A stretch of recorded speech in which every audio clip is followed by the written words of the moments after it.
गांव में एक मजदूर रहा करता था जिसका नाम हरिराम था। उसके परिवार में कोई नहीं था। दिन भर अकेला मेहनत में लगा रहता था।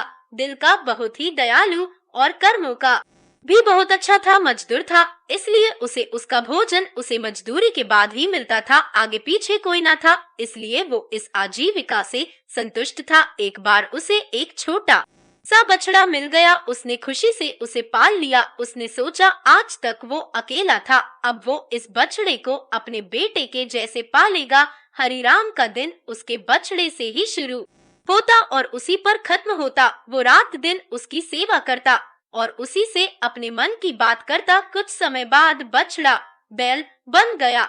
उसकी जो सेवा हरिराम ने की थी, उससे वो बा और उल्टी पर कल वो की थी। उसी से अपने मन की बात का कुछ समय ही सुंदर और बलशाली बन गया था। गांव के सभी लोग हरिराम के बैल की ही बातें किया करते थे। किसानों के गांव में बैल की भरमार थी, पर हरिराम का बैल उन सब से अलग था। दूर दूर से लोग उसे देखने आते थे। हर कोई हरिराम के बैल के बारे में बातें कर रहा था। हरिराम भी अपने बैल से एक बेटे की तरह ही प्यार करता था। भले खुद भूखा सो जाए, लेकिन उसे हमेशा भर पेट खिलाता था। एक दिन हरिराम के स्वप्न में शिव का नंदी बैल आया। उसने उससे कहा कि हरिराम, तुम एक निस्वार्थ सेवक हो। तुमने खुद की तकलीफ को छोड़कर अपने बैल की सेवा की है, इसलिए मैं तुम्हारे बैल को बोलने की शक्ति दे रहा हूँ। इतना सुनते ही हरिराम जाग गया और अपने बैल के पास गया। उसने बैल को सहलाया और मुस्कुराया कि भला एक बैल बोल कैसे सकता है। तभी अचानक आवाज आई, बाबा, आपने मेरा ध्यान एक पुत्र की तरह रखा है। मैं आपका आभारी हूँ और आपके लिए कुछ करना चाहता हूँ। यह सुनकर हरिराम घबरा गया। उसने खुद को संभाला और तुरंत ही बैल को गले लगाया। उसी समय से वह अपने बैल को नंदी कहकर पुकारने लगा। दिन भर काम करके आता और नंदी से बातें करता। गरीबी की मार बहुत थी नंदी को, तो हरिराम भर पेट देता था लेकिन खुद भूखा सो जाता था। यह बात नंदी को अच्छी नहीं लगी। उसने हरिराम से कहा कि वो नगर के सेठ के पास जाए और शर्त रखे कि उसका बैल नंदी से गाड़ी खींच सकता है और शर्त के रूप में सेठ से 1000 मुहर ले लेना।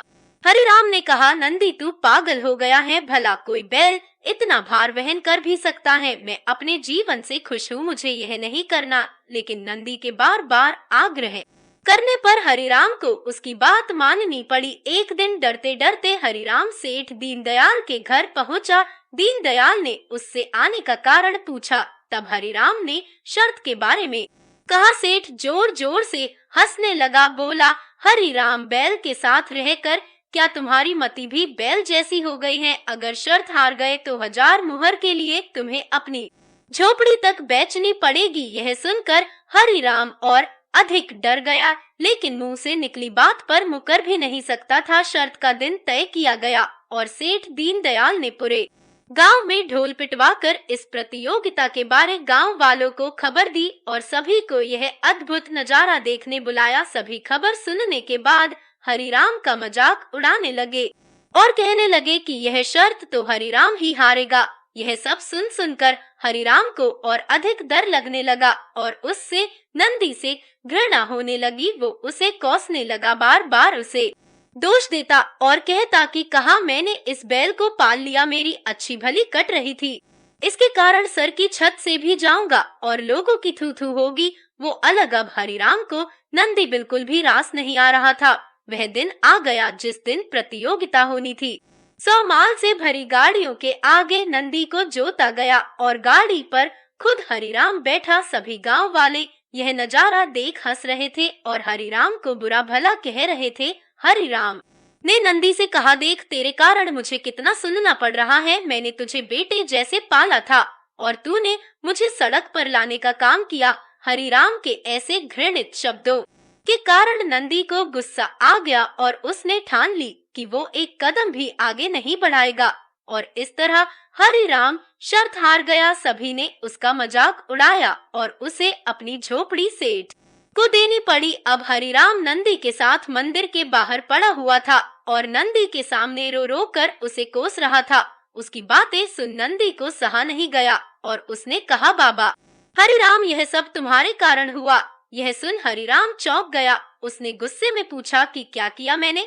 तुमने भांग खा रखी है क्या?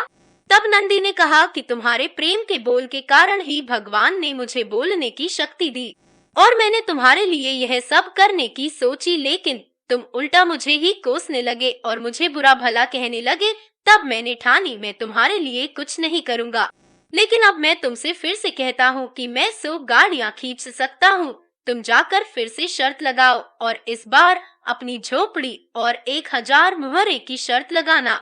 हरिराम वही करता है और फिर से शर्त के अनुसार 100 गाड़ियाँ तैयार कर उस पर नंदी को जोता जाता है और फिर से उस पर हरिराम बैठता है और प्यार से सहलाकर उसे गाड़ियाँ खींचने कहता है और इस बार नंदी यह कर दिखाता है, जिसे देख सब स्तब्ध रह जाते हैं और हरिराम शर्त जीत जाता है। सेठ दीनदयाल उसे उसकी झोपड़ी और 1000 मुहरे देता है। कहानी की शिक्षा।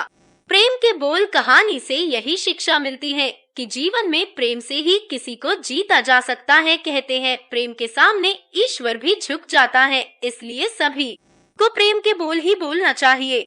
धन्यवाद। अगर आपको भी ऐसे ही ज्ञान की कहानियाँ पसंद है तो आज ही चैनल को सब्सक्राइब कर लीजिए, क्योंकि हम आपके लिए ऐसे ही खूबसूरत कहानियाँ लाते रहेंगे।